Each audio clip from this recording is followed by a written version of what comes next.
আমি জানি শিমুল, তুমি একজন মানুষ হিসেবেই গেছো। তুমি একজন দয়ালু মানুষ, তোমার মন অনেক বড়, সেই জন্য তুমি একজন মানুষ হয়ে আরেকজন মানুষের পাশে গিয়ে দাঁড়িয়েছো।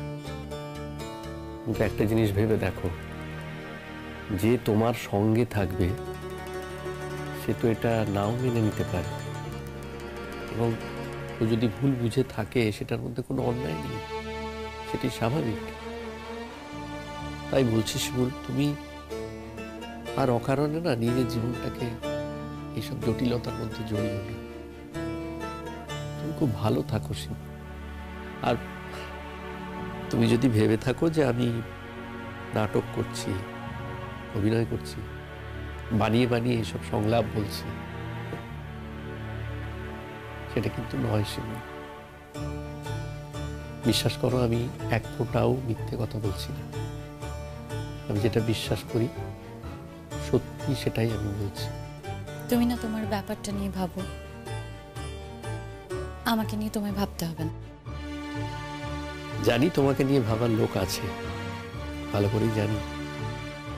আবার এটাও জানি যে তোমার কারোর প্রয়োজনও হয় না, তুমি নিজেই নিজেকে নিয়ে ভাবতে পারো। কিন্তু তাও কি করব বলো, ভাবছি। অথচ দেখো, যখন তোমাকে নিয়ে আমার ভাবনা হওয়ার কথা ছিল, তোমাকে নিয়েই ভাবার কথা ছিল, তখন কিন্তু আমি তোমাকে নিয়ে ভাবিনি। আর আজকে যখন তোমাকে নিয়ে ভাবার কোনো অধিকারই আমার নেই, তখন তোমাকে নিয়ে ভাবছি। এই কথাগুলোই না একটু আগে বলছিলাম মাকে। বৌমা, আমি বলছিলাম ছেলেটা আমার আর চাকরিও তো করতে পারবে না।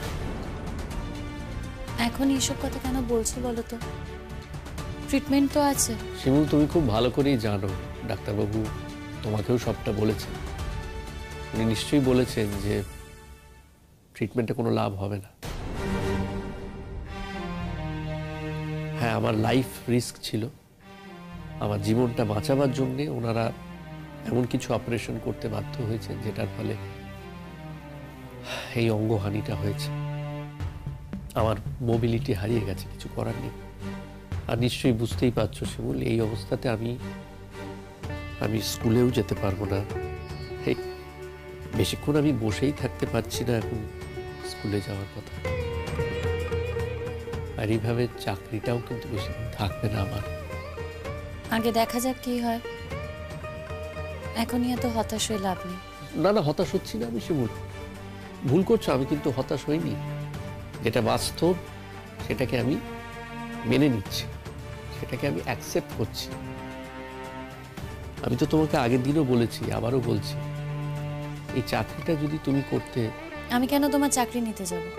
আর কোনোভাবে কি কিচ্ছুটি হয় না বৌমা?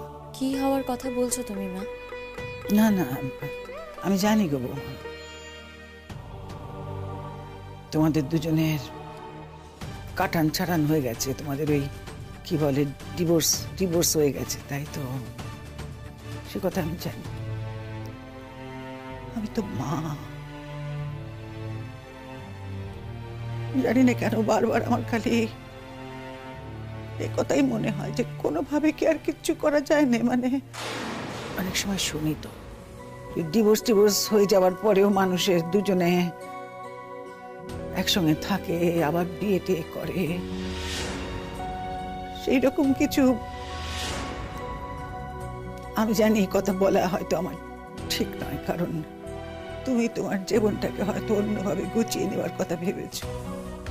তবু কেন বললুম জানো, আমার বিশ্বাস তুমি তোমার মা দুর্গা, তোমার মতন ধৈর্য এই জগতে কোনো মেয়ের মধ্যে আমি দেখিনি গো মা। তাই মনে হচ্ছিল যে যদি আর একটা বার যদি তুমি চেষ্টা করো, তাইলে এই সংসারটা বেঁচে যায় গো মা। কি বলে অনুরোধ করি তোমার, আমি তোমার কাছে ভিক্ষে চাই,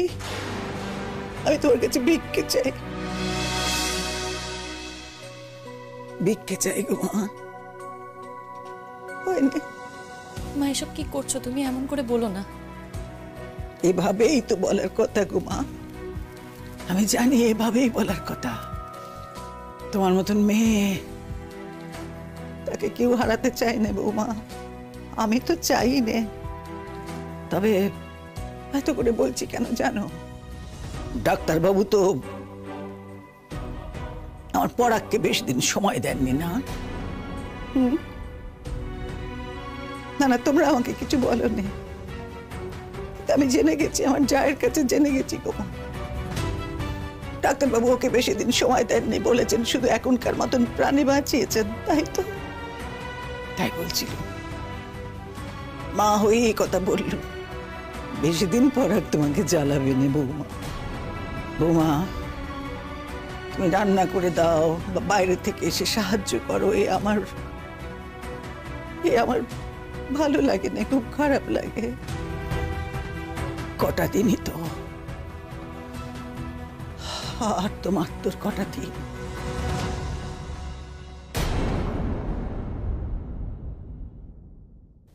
না না, এই কথা বলা আমার ঠিক হয়নি। ওই যে বললুম তো, আবারও তো বলছি যে হয়তো তুমি তোমার জীবনটাকে গুছিয়ে নেবার জন্য কিছু ভেবেছো, তবু বললুম। আমি এরকম কোনো ভাবনা ভাবছি না মা। না না, যদি তুমি ভাবো তা তো কোনো অন্যায় নয় বৌমা, আমি সে কথা বলছি না। ও কি কথা, কোনো অন্যায় নয়। তুমি স্বতন্ত্রকে বিয়ে করবে, আমার কাছেও এটাই স্বাভাবিক। না মা, আমি বিয়ের কথা আর ভাবছি না। বিয়ে করাটা তো আমার জীবনে একমাত্র অপশন নয়। আর একবার তো দেখলে বিয়ে করে আমার কি অভিজ্ঞতা হলো। আমি আর বিয়ের মধ্যে ঢুকতে চাই না। হ্যাঁ, শতদ্র আমার বন্ধু, আমার খুব ভালো বন্ধু, ওকে আমি শ্রদ্ধা করি। ও আমার জন্য অনেক করেছে, আর আজকালকার দিনে এরকম বন্ধু সত্যিই পাওয়া যায় না।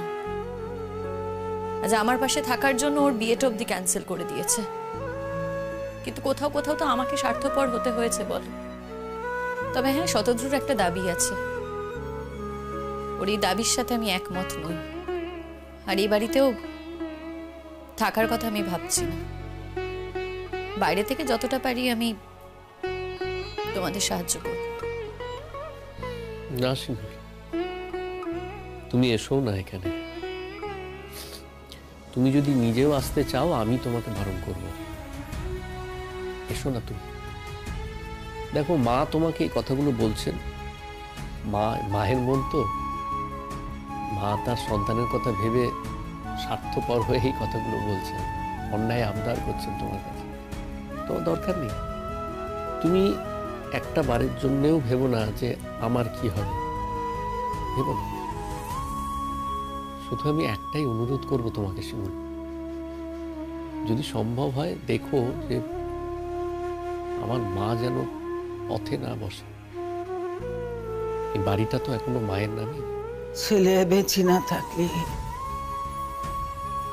তার মায়ের বেঁচে থেকে কি লাভ? ছেলে সে ভালো হোক খারাপ হোক, মা যে তাকে ভালোবাসে। পরাগ আমার প্রথম সন্তান,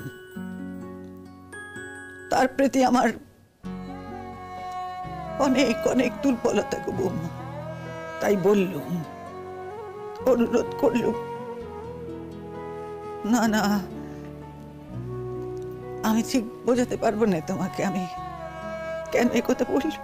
বুঝি আমি, মা তো, মায়েদের সবসময় সন্তানদের প্রতি দুর্বলতা থাকে। এখন এসব কথা থাক। তোমাদের রান্না হয়েছে? না গো মা, ওই রান্না করতে নিচে যাব ভাবছিলাম, পরাগটাকে খেতে দেওয়ারও সময় হয়ে গেছে। আমি ভয় পাচ্ছিলুম বলি না, আমি নিচে গেলেই যদি। বোমা, বলছিলাম যে তুমি কি 2 মিনিট একটু এখানে বসবে? আমি চট করে গিয়ে সেদ্ধ ভাত নামিয়ে নিয়ে চলে আসবো। রোজ রোজ সেদ্ধ ভাত খাওয়া তো ঠিক না মা। তাছাড়া তোমার ছেলের যে অবস্থা, এখনো শরীরে একটু প্রোটিন দরকার। আমি বরঞ্চ রান্নাটা বসিয়ে দিচ্ছি। না গো বৌমা, তুমি রান্না করবে না, তুমি এখানে বসো, আমি গিয়ে রান্না করবো। তুমি এখন আমার বাড়িতে থাকো নে, খাও নে, আমাকে এসে ওই রান্না করে দেবে, কাজ করে দেবে, আমি মানতে পারবো না। আমি তো মানুষ, আমার তো বিবেক বলে একটা বস্তু আছে গো বৌমা। হয়নি, তোমার সাথে আমার সেরকম সম্পর্ক নয় মা। সেরকম যদি হতো আমি এ বাড়িতে আসতামই না। আমি এ বাড়িতে আসি তোমার জন্য, আগে পুতুলদির জন্য আসতাম, কিন্তু এখন তো আর পুতুল দিয়ে বাড়িতে নেই। আর এই বাড়িটার প্রতি না আমার একটা মায়া তৈরি হয়ে গেছে। আমি যাই বরঞ্চ রান্নাঘরে গিয়ে রান্নাটা করে দিই। হ্যাঁ,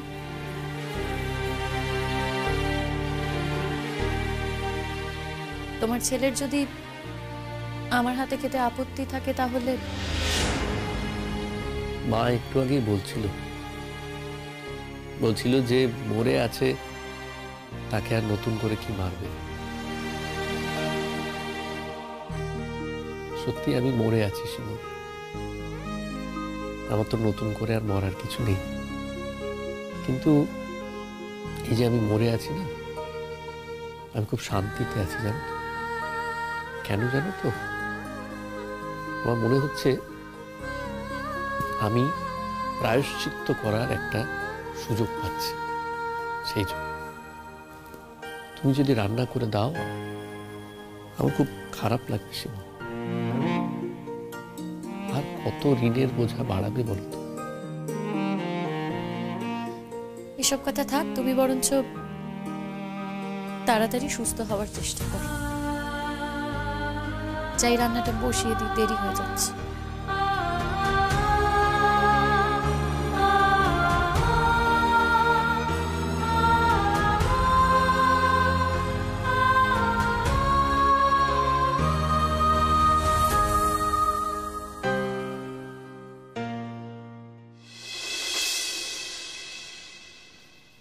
চন্দন, বৌমা কোথায় যাচ্ছে?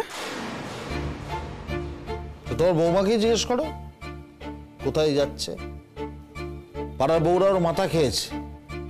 এই শিমুল না কি নাম মেয়েটার, এখন হচ্ছে লিডার। বাজে কথা বলো না, বাজে কথা বলা বন্ধ করার। তোমার সঙ্গে আমি কোনো কথা বলতে চাইছি না।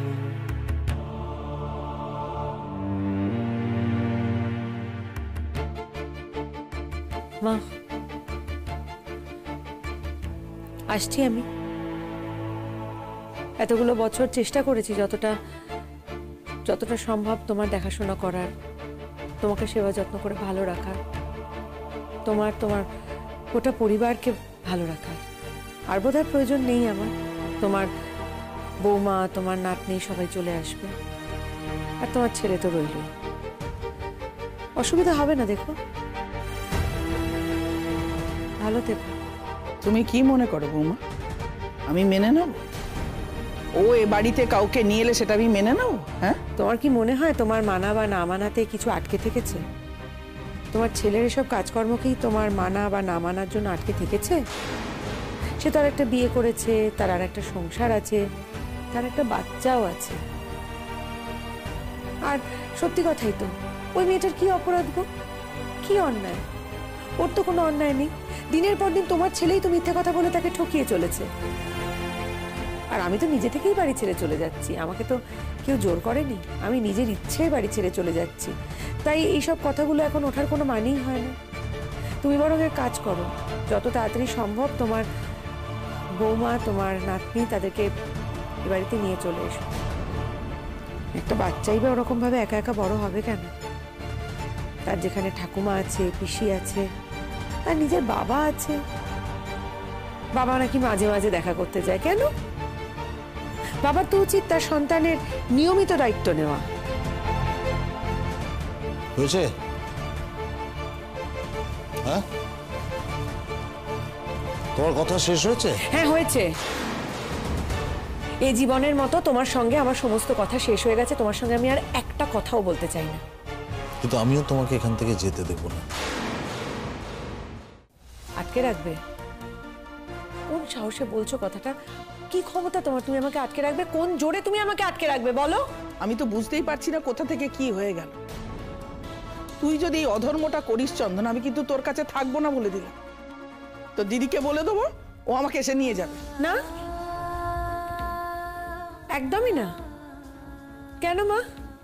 এটা তোমার বাড়ি, তোমার সংসার। তুমি তোমার নিজের ঘর বাড়ি সংসার ছেড়ে নিজের মেয়ের বাড়িতে থাকতে যাবেই বা কেন? তুমি যেটাকে অসম্ভব বলে মনে করছো না মা, একটু সময় দাও, কটা দিন যাক, দেখবে খুব সহজেই ওটা সম্ভব হয়ে গেছে। তোমাকে আর এত কষ্ট করতে হবে না। তুমি দেখো। তো কোথায় যাচ্ছ, বাপের বাড়ি? আমি কোথায় যাব, আমি কোথায় যাব না, সেটা কি তোমাকে বলা খুব প্রয়োজন, না তোমার জানার খুব প্রয়োজন? একটা কথা জেনে রেখো, বাড়ির অমতে তোমাকে বিয়ে করেছিলাম তো ভুল করেছিলাম, সেটা বুঝতে পারছি এখন। আর যাই হোক, মাথা নিচু করে অন্তত নিজের বাপের বাড়িতে আমি যাব না। তো কোথায় যাবে? কে খাওয়াবে তোমাকে? এই, এটাই তো মনে প্রশ্ন। তো এই ভয়টাই তুমি আমাকে দেখাতে চেয়েছিলে, তাই তো? যে আমাকে খাওয়াবে কে? আমাকে তো খাওয়ানোর লোক থাকবে না। একার পেট তো গো, চালিয়ে নেবো ঠিক। লেখাপড়া তো শিখেছি একটু আধটু। ভুলটা কি হয়ে গেছে জানো তো? লেখাপড়াটা শিখে ঘুমিয়ে থেকেছি এতদিন, চাকরি বাকরি করার কোনো চেষ্টাও করিনি। বুঝিনি তো কোনোদিন যে এই জায়গাটা এসে জীবন আমাকে দাঁড় করাবে, কোনোদিন সেটা বুঝিনি। আমি তো বলবো প্রত্যেক কটা মেয়ের ভাবা উচিত, প্রতি কটা মেয়ে যারা কিনা আজ ভালো আছে তাদেরও ভাবা উচিত নিজের পায়ে দাঁড়ানোর কথা। কারণ কাল তার জীবনে বিপর্যয় আসবে না, এটা কেউ গ্যারান্টি দিয়ে বলতে পারে না। তো আমার না শুধু একটাই প্রশ্ন জানো তো তোমার কাছে, এতগুলো দিন ধরে দুটো মেয়ের কাছে এই অভিনয়টা করে গেলে কি করে বলো তো? কি করে দুজনকে ঠকাতে পারলে গো? আমি তো বলছি আমি তোমায় ঠকাইনি। এখনো বলে চলেছো, এখনো বলে চলেছো? হ্যাঁ গো, তোমার মিনিমাম লজ্জা শরম নেই? একটু লজ্জা করছে না এই কথাগুলো বলছো? ঠিক আছে, ঠিক আছে, যদি আমি কোনো ভুল করে থাকি আমায় ক্ষমা করে দাও। আবার যদি মানে তোমার মনে এখনো সংশয় রয়েছে যে তুমি কোনো ভুল করনি, সবটাই আমার দেখার ভুল। আমি দেখলাম তোমার একটা সংসার আছে, আর একটা বিয়ে করেছো, একটা বাচ্চা আছে, সবটাই আমি ভুল দেখলাম। তুমি নিজে কিছু মনে করছো না সেটা? জানি তো তোমার ওই গ্যাং, মানে ওই সুচরিতা বৌদি, শিমুল, এটা সব এখন আমার পেছনে লেগেছে, তাই তো? এবার তোমায় উস্কাবে, যাতে তুমি থানা পুলিশ করো। ও আচ্ছা আচ্ছা আচ্ছা, বোঝা গেল বিষয়টা। এতক্ষণ তার মানে এই কারণে আমাকে আটকানোর চেষ্টা করছিলে তো? বুঝতে পারিনি আমি। তুমি তখন ভয় পাচ্ছ, তোমার তখন প্রাণে ভয়। একটা তো ইল্লিগাল কাজ করে বসে রয়েছো, লিগালি একটা বিয়ে থাকতে তো আরেকটা বিয়ে করা যায় না, কিন্তু সেটাই তুমি করেছো। এবার যদি পুলিশ তোমাকে ধরে ফেলে তাহলে তো ইহকাল পরকাল দুই তোমার চলে যাবে। হায় কপাল, আমি বোকা। আমি ভাবছি এত বছরের সংসার হয়তো একটু হলেও মায়া পড়ে গেছে আমার ওপর। বিপাশা, তুমি কিন্তু আমাকে ভুল বুঝছো। এতদিন বুঝেছিলাম, সত্যিই বুঝেছিলাম, আর ভুল বুঝছি না, একদম না।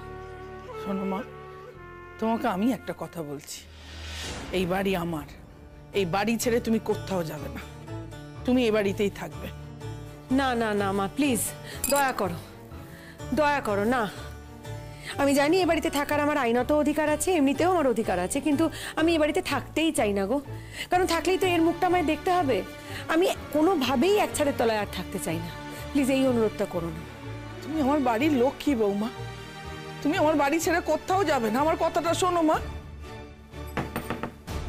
বিপাশাদি, শিমুল এসছিস? শিমুল, রিক্সা টিক্সা কিছু একটু ডেকে এনেছিস তো?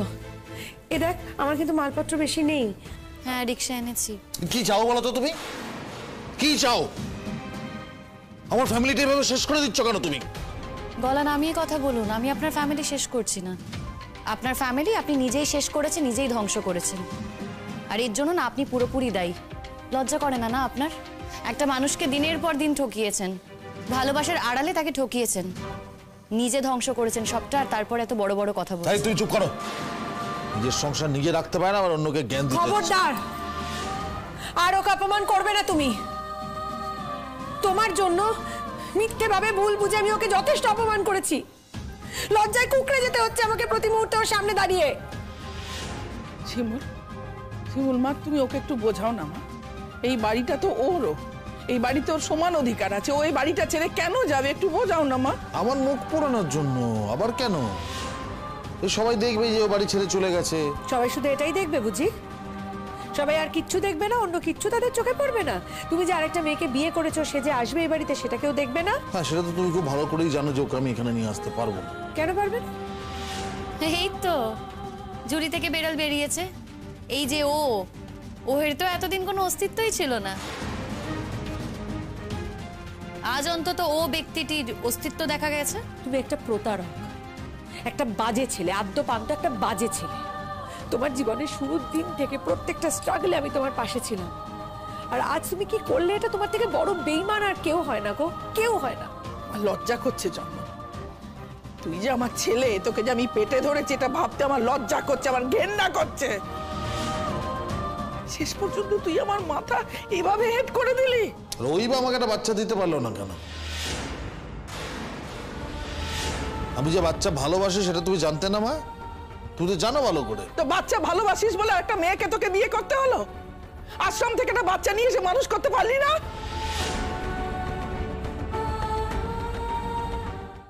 তুমি একবার শুধু ভেবে দেখো মা, আমি এতগুলো বছর সংসারের জন্য এত কিছু করলাম, ওর জন্য এত কিছু করলাম, সেগুলো কিচ্ছু মনে রাখলো না তোমার ছেলে।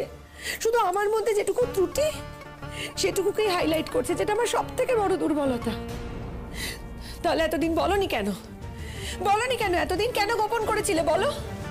কেন আমাকে একটা মিথ্যে ধারণার মধ্যে রেখেছিলে তুমি এতগুলো বছর? আচ্ছা আমি একটা কথা বলি, এগুলো কি আইনে মানা হবে? মানে যে কথাগুলো বলা হচ্ছে এগুলো আইনে সাপোর্ট করবে? মানছি আজকে বিপাশাদি মা হতে পারেনি, তার কোনো ইস্যু নেই, সেই কারণে আপনি বিয়ে করতে চাইছেন, বিয়ে করতেই পারেন, ঠিক আছে, কিন্তু ওকে ডিভোর্স দেননি কেন? কেন ওকে ডিভোর্সের কথা বলেননি? কেন ওকে এতদিন বুঝিয়ে গেছেন যে আপনি ওকে ভালোবাসেন, আপনি ওর ব্যাপারে অন্ধ? এই তুমি না আমাদের সংসারের ব্যাপারে ঢুকবে না। তোর সংসার?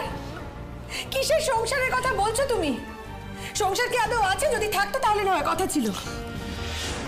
শোনো, আমি যতক্ষণ তোমাকে ডিভোর্সটা না দেবো, তুমি তোমার ওই বউ বাচ্চা কাউকেই তো এ বাড়ি থেকে তুলতে পারবে না। তাই যতটা তাড়াতাড়ি সম্ভব আমি তোমাকে ডিভোর্স দিয়ে দেবো। এ তো মিউচুয়াল ডিভোর্সই তো হবে, আর তো কোনো বিরাট কোনো ব্যাপার না। তুমি কাগজপত্র রেডি করে এনে দাও, আমি সই করে দেবো। যাই করো বৌমা, তুমি ওর সাথে থেকো না, ঠিক আছে, ও তোমার সাথে থাকার যোগ্যই নয়। শুধু তুমি এই বাড়ি ছেড়ে চলে যাও না মা। এই বাড়িতে থাকার আমার আর মন নেই মা। তুমি এভাবে বারবার আমাকে বলো না। এতদিন জানতাম এ বাড়িতে আমার একটা সাজানো সংসার আছে, আজ জানলাম সবটাই মিথ্যে।